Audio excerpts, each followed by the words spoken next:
Can you share a funny or unexpected story from your time in the comic industry? Oh, funny or unexpected? Yeah. I You don't need to move. when I was a guest at a comic convention, Yep.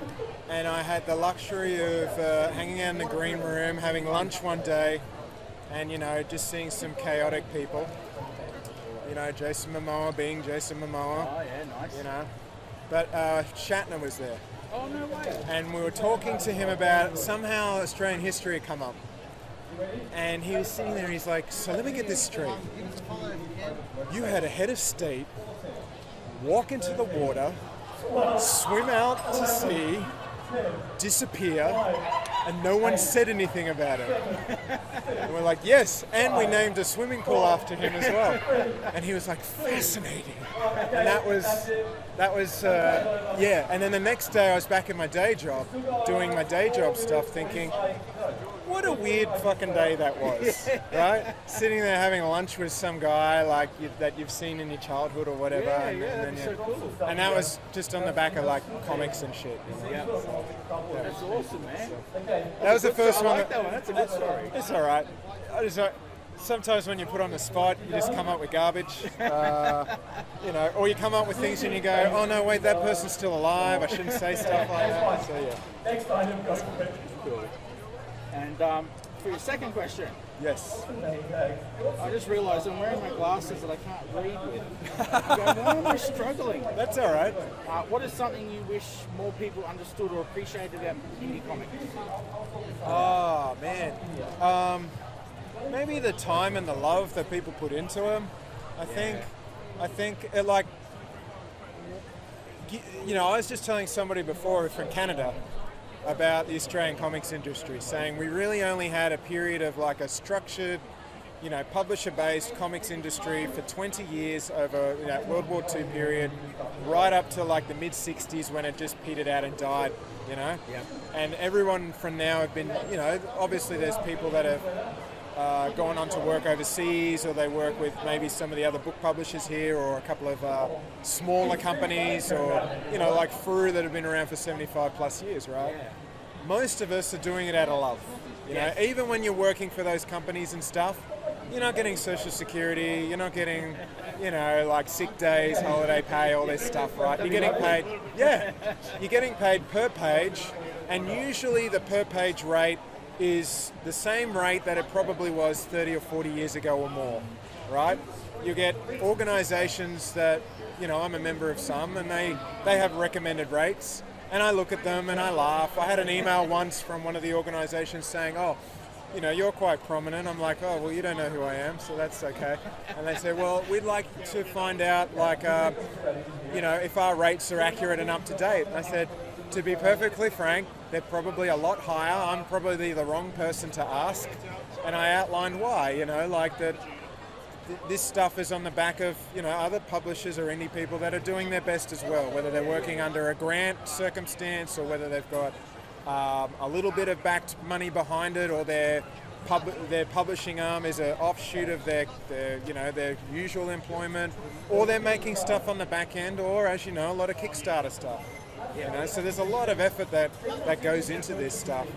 But so that not only is it the work and the love that everyone puts into it, but also the fact that we have to be everybody in the process. We have to spruik it ourselves, write. Some of us write, draw colour. We have to learn how to letter, learn the printing process, all that sort of the publishing process, the graphic design elements of it. Then we got to spend our time either at a local convention or travelling around the country outlaying more money to get it in front of people who walk past and go, "Well, you know what, Deadpool's not in it, so I don't care." So that's the slog. There's a lot of love and a lot of effort that we, as you know, put into this sort of stuff. Very much so. So that's what I kind of wish people knew. Yeah, that would be nice if they knew that. I totally agree. Okay. How has the rise of crowdfunding platforms like Kickstarter changed the landscape for indie comic creators? Oh man, it's like remove the gates. You know what I mean? Years ago when I was doing my doctorate, I thought of it like the second wave. You know, that first wave was the direct market stuff. Yep.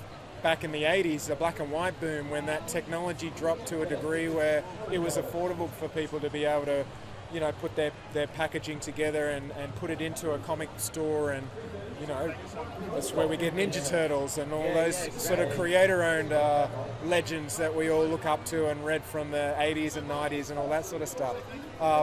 I feel like crowdfunding is that equivalent, where the barriers have been removed, where if you've got supporting friends and family, or you find a niche that people can reach out and buy your product direct.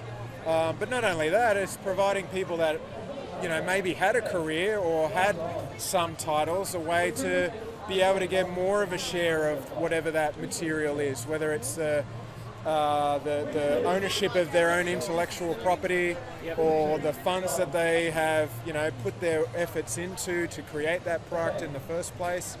You know, I know it gives other creators a career outside of the main companies, where maybe their stories and their style isn't in vogue or isn't the house style anymore, and it allows them to directly reach their audience to a point where they go, well, I'm not even going to worry about following the big companies. I'm going to go straight to the source of the creator that I like, you know. But for Australia in particular, it gives us that opportunity to not have to rely on trying to sell our concepts overseas or fitting into a box. You know, my partner at the moment's writing a story that's very like fantasy supernatural based, but like in the realms of an autobiography as such. So in the process, it'll be teaching people or giving people information about you know, what she's gone through, and relate to other people that might be of a similar, you know, and like stuff like that would be difficult to sell. Yeah, absolutely. But for her, it's something that she can work on in her own time and put together, and hopefully have a graphic novel that she can reach the masses with, you know. For me, it was an outlet over COVID, where I lost my phantom work for a while.